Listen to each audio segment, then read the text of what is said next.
ஆசிர்வதியுங்கள் அப்பா.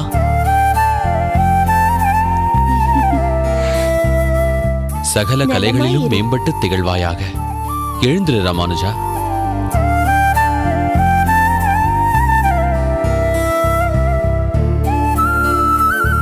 காந்திமதி, நம் ராமானுஜன் மீண்டும் கல்வியை தொடங்குவதால் மிகுந்த மனமகிழ்ச்சியோடு இருக்கிறாய், அப்படித்தானே? ஒரு விதத்தில் அது மகிழ்ச்சி என்றால், மற்றொரு விதத்தில் ஆதிகேசவனை என்று நம் கோவில் சென்று தரிசனம் செய்வேனோ அன்றுதான் மீண்டும் பாடத்தை சொல்லிக் கொடுக்க துவங்குவேன் என்ற உங்கள் சபதத்தை ராமானுஜனுக்காக தளர்த்தியதில் எனக்கு இரட்டிப்பு மகிழ்ச்சி. அதற்கு காரணம் இருக்கிறது காந்திமதி. என் ஆதிகேசவனை கூர தேசத்தில் சேவித்தேன். அந்நிகழ்ச்சி என்னுள் புது தெம்பை கொடுத்துள்ளது. உண்மைதான். உங்களுக்கு பெருமாளை தரிசித்ததில் புது பொலிவு என்றால், நம் ராமானுஜனுக்கு கூரேசனை சந்தித்த பிறகு முகப்பொலிவு பன்மடங்கு கூடியிருக்கிறது. இல்லையா ராமானுஜா? அம்மா, நீங்கள் சொல்வது முற்றிலும் உண்மை. திருக்கட்சி நம்பிகள் அன்று என்னை சந்தித்து சில அறிவுரைகளை கூறினார். அது சிறு விதையாய் என்னுள் புதைந்தது. இப்போது கூரம் சென்றதில் தெய்வானுகூலமாக கூரேசனை சந்திக்க நேர்ந்ததில் அவ்விதை நர்சகுணமாக துளிர்விடத் தொடங்கிவிட்டது. எது எப்படியோ விரக்தி என்னும் இருள் நம் அகத்திலிருந்து தூர விலகிவிட்டது என்பது மட்டும் புரிகிறது.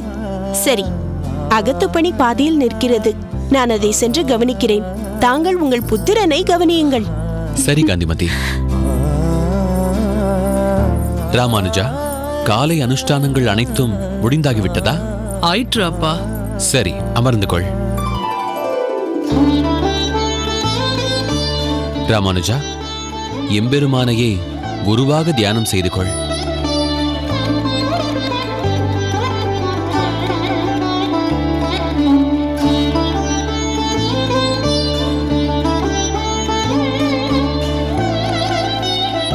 ராமானுஜா, நீ கற்கும் வித்தைக்கு பெருமை என்று எதை கருதுவாய்? அடியேன் கற்கும் கல்வி எதிர்காலத்தில் அனைத்து தரப்பு மக்களுக்கும் பயன்படும் என்றால் அதுவே அடியேன் கற்கும் கல்விக்கு பெருமை என்று கருதுகிறேன். நல்லது குழந்தாய்.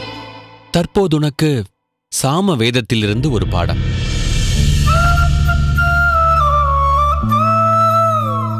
அதை நன்கு மனதில் நிறுத்திக்கொள். ஆகட்டும் அப்பா. சாம என்பதற்கு அனைவரும் சுகமாக வாழ்வதற்கு பகவானை பாடி துதிப்பது என்று பொருள். பக்தி பெருக்கால் நாம் பகவானை பாடி துதிக்கும் போது பெருமாள் உள்ளம் குளிர்ந்து நமக்கு வாழ்வதற்கு வேண்டிய ஆற்றலை அருள்கிறான். சாம வேதத்தை ஸ்ரத்தையுடன் ஓதுவதால் உயர்ந்த இலக்கான அப்பரமனையே நாம் அடையலாம். அப்பா, தங்கள் வாக்கால் அவ்வேதத்தை அடியேன் செவியுற்று அனுதினமும் ஓதி நிச்சயம் அதன் இலக்கை அடைவேன். நல்லது. சரி, நான் பாடத்தை ஆரம்பிக்கிறேன். ஓம் அப்யாயந்து. ஓம் அப்யாயந்து. மமாங்கானி. மமாங்கானி. வாப்ராண சக்ஷுஷு. வாம்பிராண சக்ஷுஷு. வேதம் எப்போதும் ஓம் என்னும் பிரணவ ஒலியோடு ஆரம்பிக்கிறது. இதில் ஓம் என்பது ஆ, உ மற்றும் மா என்ற எழுத்துக்களின் சங்கமமே.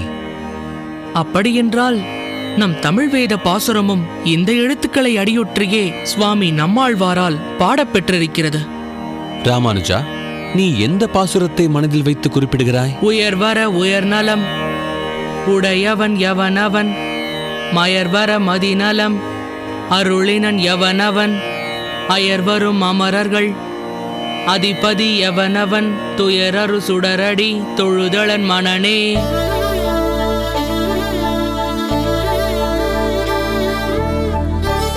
இந்த பாசுரத்தில் பிரணவத்தின் ஊ அதாவது உயர்வர, மா அதாவது மதிநலம், ஆ அதாவது அயர்வரும் என்று முறையே ஊ, மா, ஆ என்று கையாளப்பட்டுள்ளது. சரிதானே அப்பா?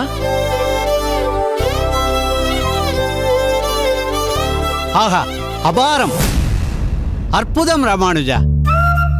நமஸ்காரம் சோமயாஜி. நமஸ்காரம். வரவேண்டும் வரவேண்டும் மயூரவண்ணனே.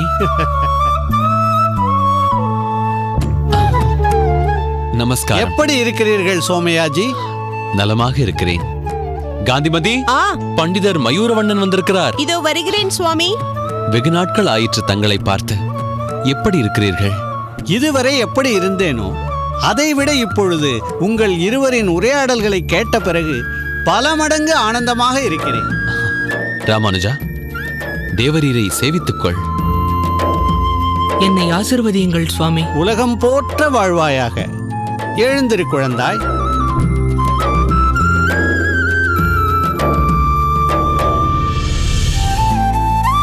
ராமானுஜா, இன்று நீ ஒரு உன்னதமான மேன்மை பொருந்திய பண்டிதரிடமிருந்து ஆசிகளை பெற்றிருக்கிறாய். ஆரம்ப வேத பாடங்களுக்கு பிறகு அடுத்த படிகள் இவரது பாடசாலையில் அதி அற்புதமாக இந்த மயூர வண்ண பண்டிதரால் ஓதுவிக்கப்படுகிறது. இவரிடம் பாடம் பயில்பவர்கள் மிகவும் பாக்கியசாலிகள். போதும் சோமயாஜி, அடியேனை புகழ்ந்தது போதும். பாண்டித்துவத்தில் தாங்கள் மட்டும் குறைந்தவரா என்ன? அப்பா ராமானுஜா, இந்த தமிழ் பாசுரத்தையும் அதன் அர்த்த விசேஷத்தையும் முன்பே உன் தந்தையிடமிருந்து அறிந்திருந்தாயா? மயூரவண்ணனே, இவன் சற்று முன் குறிப்பிட்ட பாசுரம் அடியேனால் கற்பிக்கப்பட்டதல்ல. அப்படியா? இது என்ன ஆச்சரியம்! ராமானுஜா, இதை நீ யாரிடமிருந்து கற்றுக்கொண்டாய்?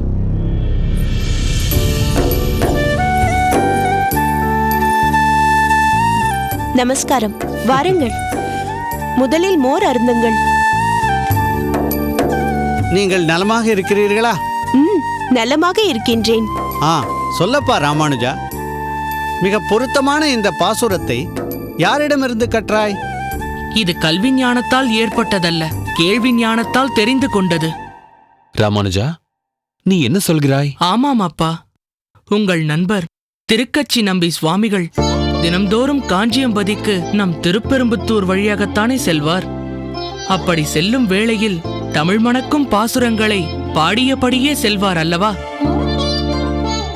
அவர் பொழியும் தமிழ் தேனமுதை பருகுபவர்களில் நானும் ஒருவன். அன்றாடம் அவர் பாடும் பாடல்களின் அர்த்தத்தை நீங்கள் எனக்கு சொல்லிக் கொடுத்த வேத சாஸ்திரங்களில் தேடுவேன். உடனே தெள்ளத் தெளிவாக அதன் பொருள் எனக்கு புரிந்துவிடும். மிகவும் சிரமப்பட்டு வேதத்தில் நாம் அறியும் பொருளை மிகவும் எளிதாக நம் திருக்கச்சி நம்பி சுவாமிகள் தமிழ் பாசுரம் மூலம் விளங்கச் செய்து விடுகிறார்.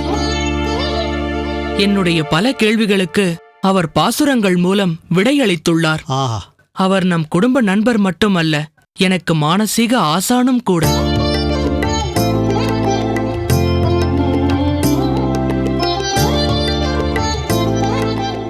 ஆஹா, அற்புதம்! ஒரு பாகவதோத்தமரின் சங்கம் எவ்வளவு உயர்ந்தது பார்த்தீர்களா சோமயாஜி? உண்மைதான். தாங்கள் மோர் பருகுங்கள். சரி ராமானுஜா, நீ வேறு ஏதாவது வேலைகளை கவனி. நான் இவருடன் உரையாடிவிட்டு பிறகு உனக்கு கல்வி போதிக்கிறேன். சரி அப்பா.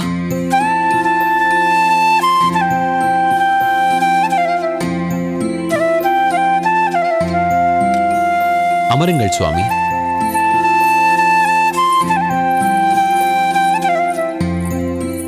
சோமயாஜி, தாங்கள் ராமானுஜருக்கு எத்தனை நாட்களாக வேத பாடம் கற்பித்துக் கொண்டிருக்கிறீர்கள்?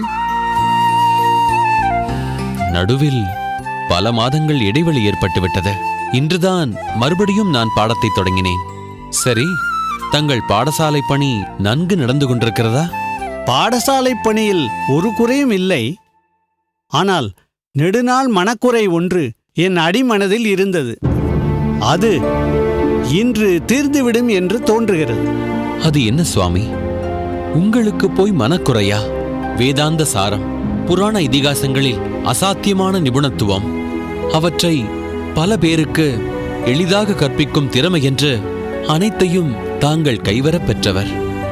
அப்படி இருக்கும்போது தங்கள் மனதில் உள்ள தேவை என்ன மயூரவண்ணனே? இருக்கிறது சோமயாஜி, இருக்கிறது.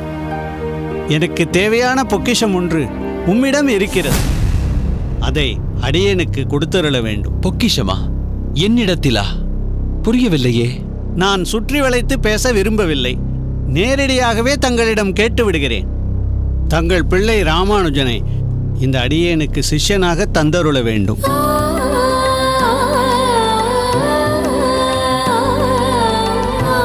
செய்வீர்களா? மயூரவண்ணனே, என்ன கேள்வி இது? கரும்பு தின்ன கூலியா? நானே ராமானுஜனை யாரிடமாவது மேற்படி கல்வி கற்க அனுப்ப வேண்டுமென்று எண்ணியிருந்தேன். அப்போதுதான் அவனுக்கு ஞானமும் உயர்வும் இன்னும் மேலோங்கும். அதற்கு தகுந்தாற்போல் நீங்கள் கேட்பது பழம் நழுவி பாலில் விழுந்ததாகவே நான் கருதுகிறேன். இந்த நிமிடத்திலிருந்து ராமானுஜன் உங்கள் சிஷ்யன். தங்களைப் போன்ற சிரோன்மணியாக அவன் வர வேண்டும். மிக்க மகிழ்ச்சி சோமயாஜி. நாளையே உமது புத்திரனை எனது பாடசாலைக்கு அனுப்பி வையுங்கள். அவனால் எனது பாடசாலை பொலிவு பெறட்டும்.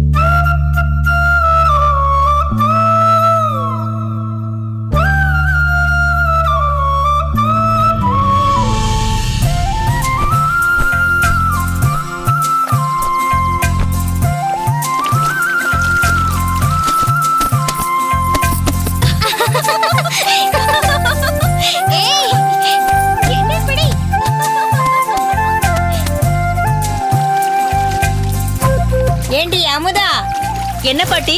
மழை வருமோடி இன்றைக்கு? வந்தா தேவலதான், புழுக்கம்தான் தாங்க முடியலையே பாட்டி. போச்சிடி, இத்தனை துணிகளையும் இடுப்பொடி துவைத்து காய போட்டிருக்கிறேன். மழை வந்தால் தேவலை என்கிறாயே. சரிதான், என்னமோ மழை என் சொல் பேச்சு கேட்பது போல் சொல்கிறீர்கள். சரி, இன்று மழை வராது, போதுமா பாட்டி? இதை முதலிலேயே சொல்லி இருக்கலாமே நீ. பெருமாளே,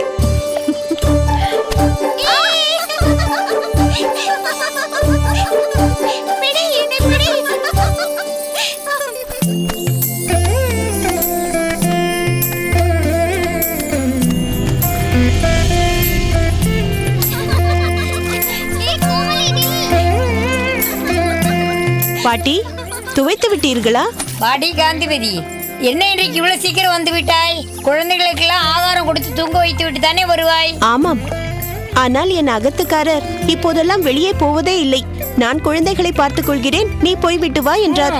நீ கொடுத்து வைத்த மகராசிடி அம்மா. என்னை பார், எனக்கு 3 மாட்டு பெண்கள் இருக்கிறார்கள். ஒரு நாள் கூட ஒருத்தையும் துணி துவைத்து காய போடுவதில்லை. அப்படியே இல்லை என்றாலும் துவைத்து கொண்டு போய் கொடுத்து காய போடு என்றாலும் இருமல் இலை என்று பதில் சொல்கிறார்கள். ஏன் பாட்டி, உங்கள் மகன் மாமியாருக்கு உதவி செய் என்று உங்கள் மருமகளிடம் சொல்ல மாட்டாரோ? நன்றாக சொன்னான் போ. அவள் புடவை தலைப்பை பிடித்துக் கொண்டு பின்னால் போகாமல் இருந்தால் சரி. பாவம்தான் பாட்டி நீங்கள். நீதான் சொல்கிறாய். சொல்ல வேண்டிய மாட்டு பெண் சும்மா இருக்கிறாளே. உங்களுக்கு சாமர்த்தியம் போதாது பாட்டி. நாளைக்கு அவளை வலுக்கட்டாயமாக இழுத்து கொண்டு வந்து விடுங்கள். துணிகளை துவைக்காவிட்டாலும் பரவாயில்லை, கூட மாட உதவியாவது செய்யட்டுமே. செய்தி இது விட போகிறாள். நீ வேறு வயிற்றெரிச்சலை கிளப்பாது. அதுவும் இப்போது கேட்கவே வேண்டாம். ஏன் பாட்டி, உண்டாகி இருக்கிறாளா என்ன? உண்டாகி இருக்காள். மூக்கை பிடிக்க சாப்பிட்டு சாப்பிட்டு தூங்கி தூங்கி எழுந்து உடம்பு நன்கு குண்டாகி விட்டது. இடுப்பை பிடித்துக் கொண்டு விட்டதாம் பிறந்தகம் போகிறேன் என்கிறாள். போகட்டுமே பாட்டி, பெண்களுக்கு அவ்வப்போது பிறந்தகத்தில் சீராடுவது விருப்பமான ஒன்றாயிற்றே. உங்களுக்கு பிறந்தகம் இல்லை, இருந்தால் நீங்களும் ஓடிவிட மாட்டீர்களா? இருந்தாலும் நான் ஒன்றும் அப்படியெல்லாம் செய்ய மாட்டேன். இடுப்பை பிடித்து கொண்டு விட்டதாம், அதனால் பிறந்தகம் போகிறேன் என்று சொல்கிறாள். அதற்கு என் பிள்ளையும் கூட ஒத்தாசை செய்கிறான். எனக்கா தெரியாது? பிறந்தகம் போகிறேன் என்று சொல்லி வண்டி ஏறட்டும். அடுத்த நொடியே வலியெல்லாம் தன்னால் பறந்துவிடும். அதன் பிறகு நாட்டியம் கூட ஆட ஆரம்பித்து விடுவாள். சரி பாட்டி, நான் போய் துணிகளை துவைத்துக் கொண்டு வருகிறேன். உங்களோடு பேசிக் கொண்டிருந்தால் என் வேலை முடிந்த மாதிரிதான். சரியாய் போயிட்டு என் கூட பேசுவதால் நேரமாய்விட்டது என்று சொல்கிறாளே.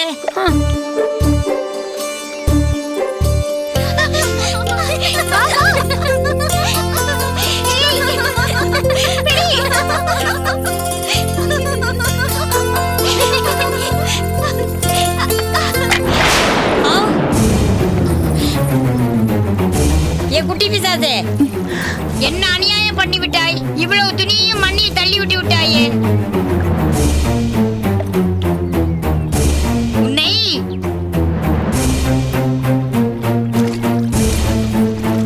எங்கே ஏடி ஓடுகிறாய்? இப்படி துணியை கீழே தள்ளிவிட்டு ஐயோ பாட்டி, நான் ஒன்றும் செய்யவில்லை. பார்த்தீர்கள் அந்த குழந்தைகளை கெக்கே பெக்கே என்று திரித்துக் கொண்டு ஆட்டம் ஆடுகிறார்கள். இப்படி கொடியெல்லாம் தள்ளிவிட்டு துணியெல்லாம் மண்ணாகி விட்டது. நான் என்ன செய்வது? சரி விடுங்கள் பாட்டி, நான் வேண்டுமானால் எல்லாவற்றையும் அலசி தருகிறேன். எதற்கு நீ அலச வேண்டும்? இவள் கீழே தள்ளி விடுவாள், நீ சென்று அலசுவாயா? இவளே அலசட்டும். மரியாதையாக இந்த துணியெல்லாம் எடுத்துக் கொண்டு போய் துவைத்து கொண்டு வா. ஐயோ பாட்டி, எனக்கு ஒன்றும் தெரியாது. குதித்து கும்மாளம் போட மட்டும் தெரியுமா? மரியாதையாக எடுத்துக்கொண்டு போய் அலசி கொண்டு வா, இல்லை என்றால் முதுகு தோலை உரித்து விடுவேன். ஐயோ பாட்டி, வலிக்கிறது, விட்டு விடுங்கள் பாட்டி. வலிக்கிறது, விட்டு விடுங்கள் பாட்டி. பாட்டி, அவளை விட்டு விடுங்களே. பாடியம்மா, நீ என்ன நியாயம் கேட்க வந்து விட்டாய்? நீ யார்? நாங்கள் எல்லாம் இவளின் தோழிகள். உன் தோழி செய்த காரியத்தை பார்த்தாயா? துவைத்த துணியெல்லாம் கீழே விழுந்து அழுக்காகி விட்டது. முதலில் அதை துவைத்து கொடுக்க சொல், பிறகு விட்டு விடுகிறேன். அந்த துணிகள் எல்லாம் பாட்டிக்கு துவைத்து கொடுத்து விடு. ஐயோ, எனக்கு துவைக்க தெரியாதே. அகிலா, நீ துவைத்து கொடேன். இல்லையடி, எனக்கும் துவைக்க தெரியாது. நீ காந்திமதி, அமுதா, பார்த்தாயா அந்த குழந்தைகள் பண்ணும் கலாட்டாவை? இன்றைக்கு இவர்களுக்கு சரியான பாடம் கற்பித்தாக வேண்டும். இனிமேல் இந்த ஆற்றங்கரை பக்கமே வராமல் செய்து விடுகிறேன்.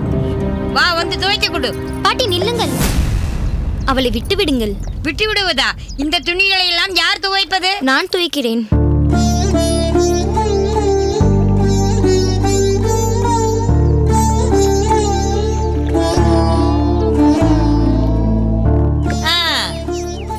நீயா இப்படி தட்டி விட்டாய்? இல்லை, யார் தட்டி விட்டாலோ அவளை துவைக்கட்டுமே. அவளுக்கு பழக்கமில்லை.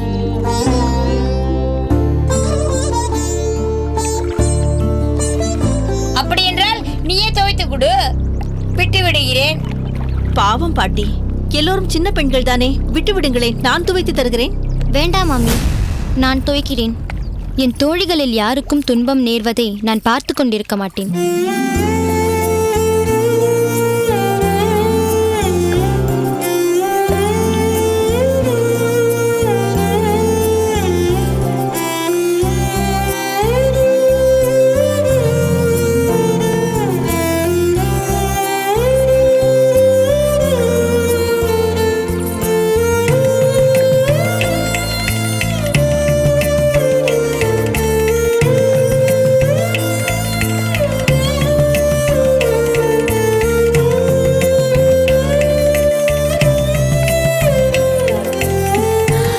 சற்று நில். தோழிகளுக்கு ஒன்றென்றால் நீ விட்டு கொடுக்க மாட்டாயா? ஆமாம்.